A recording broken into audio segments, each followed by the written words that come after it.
She's telling People magazine that Stedman's been so supportive. She's telling USA Today that Stedman's been so supportive. You told me there was a moment at the 92nd Street Y that I think was set up.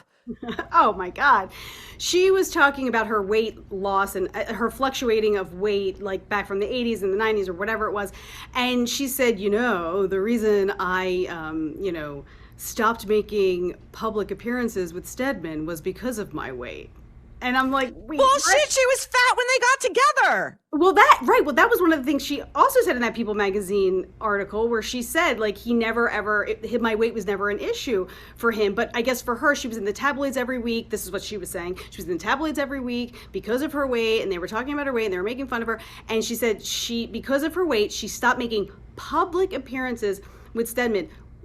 And at that point, it was when Gail chimes in, she goes, I remember that. And I remember that story, that crazy story that said that you stabbed Stedman and that someone saw you in a hospital somewhere. Yeah. And she's like, and Oprah's like, yeah. Like, and they moved on. But I was like, is this happening? They are very familiar with the nerves working theory that Gail and Oprah murdered Stedman, and the body is buried either on the Montecito estate or the Maui estate, because we have not, again, we emailed Stedman directly. We are on these airwaves weekly saying, Stedman, get in touch, let us know. Oprah could roll Stedman out for, like, why wasn't Stedman at the 92nd Street? Why? The guy does not have a real job. He's a quote unquote motivational speaker. He had a little bit of a cameo. How so?